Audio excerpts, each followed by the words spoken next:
Hello, hello, hello, welcome back to the Saba Show, and today we have got round 14 of the Dice Footy Championships. These are the results from round 13 and a bit of round 12. We had an extended episode last round, or last rounds. This one is going to be short. It is only round 14, so 6 games. Let's get right into it. First matchup, we have what typically would be a round 1 matchup. It actually doubles up. This year, the Tigers, while they need a win, they actually picked up 2 points last round, first draw of the season in the AFL, or in this world, and the Blues are trailing at quarter time. Should be winning this game given ladder positions, but you know, strange things happen in the real world and in this Dice Footy world. So second quarter for the Blues is not great. The Tigers extend their lead marginally at halftime. Third quarter, they pick up where they left off, and they're in a very commanding position. And the Blues, well, they are still in the contest. You would have ruled them out if they had a low score in that quarter, but they are well in the game. And I think the Tigers have picked up a much-needed win against the odds. Sitting second last, have beaten a top 8 side, and the Blues, well, they could be going right back down into the bottom 10. We've got St Kilda and Essendon, 2 sides in the logjam in the middle part of the table. The Saints start things off quite strongly. Well, not really, actually. 3 goals, 1 is pretty quiet from a scoring perspective. The Bombers are, well, they start much better. So quarter time, 14-point lead, and the Saints, well, they've had a pretty diabolical first half in front of goals. Only the 10 shots on goal generated, and the Bombers, well, they lead by 3 even goals at halftime. Let's see what the second half has to offer. And the Saints kick the tons, so they are well and truly back in this game, and they can really flip the script if they can, you know, play a bit of defense, or defense, if that even makes any sense. The Bombers advance to 10 goals, 7, so they actually trail. They get rid of that 18-point lead, not 13-point lead. And it looks like the Saints have done the job here. Actually, no, they haven't. The Bombers can tie it with 6 goals, 6. They kick 6 goals. Oh, Jesus Christ. My God, I'm running out of things to say.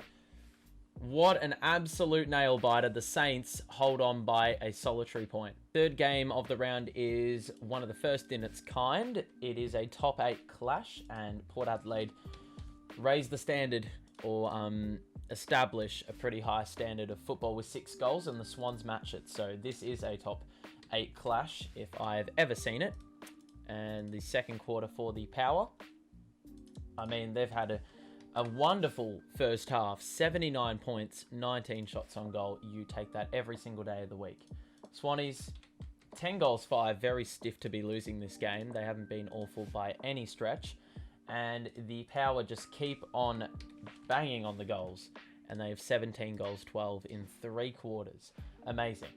And the Swannies, well, it looks like they're done. That third quarter was a real letdown, and the Power can pretty much kick anything and they will win this game.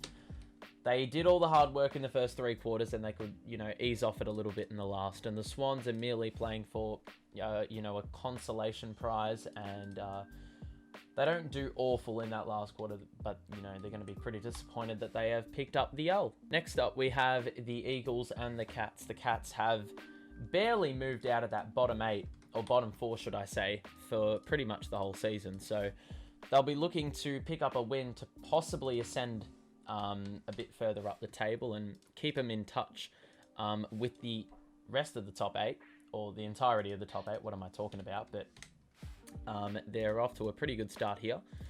Only let the Eagles score 3 goals in the half. Mind you, they haven't been great either, but this is really, you know, it's really got the vibes of a bottom 8 clash, or bottom 10 clash, whatever you want to say.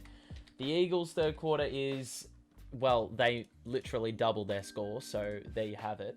And the Cats, well, they have also improved on their first half efforts and lead by 20 at 3/4 time, so they are well on their way to a much needed win. However, I may have spoken the Eagles into existence, or a win for the Eagles into existence, and they kick 6 goals, 1, so the Cats need to kick a score to win. and they have choked it at the final hurdle by kicking the absolute minimum. Geelong have given themselves a reputation of not wanting to win games, and once again, they've let this one go. We've got the penultimate fixture, and it is GWS taking on the Bulldogs at home. The Bulldogs are absolutely flying. I think they've only lost one game all year, so the Giants will be looking to halt the streak, and they're off to a decent enough start, put themselves in a pretty good position to knock off the top-ranked side by a country mile. Let's be honest. They have pretty much beaten anything that's come in their way. Bulldogs have actually not had a very good second quarter. I don't know if they had the bye, and well, the Giants proved last week in the last fixture that the byes are not good for maintaining momentum, and the Bulldogs look like they're well on their way to losing that momentum that they had in the first half of the year. They're down 5 goals. The Giants can ice the game here with a good score. Oh my God, don't tell me this is happening again. The Bulldogs, if they kick 6 goals and more than 2 behinds, they win. And for goodness sakes, thank God this hasn't happened again. Finally, the Giants knock off a really good opponent, and I mean a really good opponent. That game could have potentially caused a ripple effect for the Bulldogs to slide down the ladder. Who knows? This Dice Footy season has given us everything so far. And we've got one more game in this round. It is the 4th place Suns taking on the last place Crows. And I mean, all season long, the Crows have established themselves as being hot garbage. Even if they're in a winning position, they will still find a way to lose it. The Suns have started exceptionally. Mind you, it's against pretty low standard opposition. The Crows in the second quarter don't do woefully in that quarter. They are only down by about 2 goals, so within touch, but the Suns' third quarter is grouse. I mean, yeah, from a Gold Coast standpoint, it is exactly what you want. The Crows, they're still in the game. They are hanging in there. It is 14 points, and the Suns can complete the job here. However, they could easily be doing an Adelaide Crows. They've had the lead the whole game, and they could potentially lose it, much like Geelong did earlier in the round. And I think, yep, the Crows have finally picked up their second win of the year. They're always the team in the Suns' position, and they have finally won a game.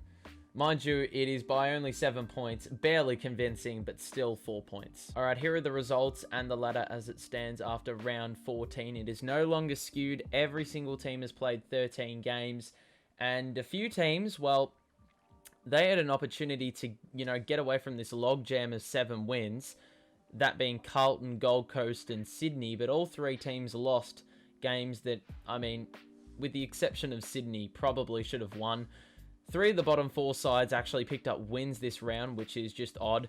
I think just the ridiculousness of this Dice Footy year is the fact that GWS are 2 wins away from being on the same amount of wins as 4th place Melbourne. I mean, that's just bonkers to me.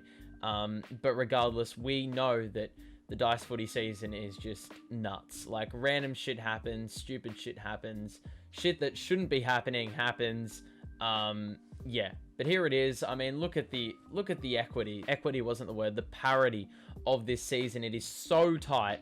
So many teams within that 110% to 90%. I mean, nearly every single team, aside from the Bulldogs, is within 90 to 110%. So that's just nuts. Regardless, this is how it stands. Melbourne and North Melbourne moving up, even though they didn't play because of that, that percentage they had in hand on the other teams.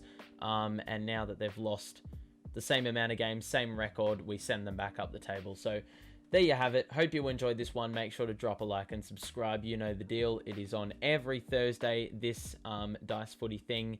Hope you are enjoying. We are in the final third of the season, so make sure to tune in for that. And yeah, have a great rest of your day, and I will see you in the next one. Peace out.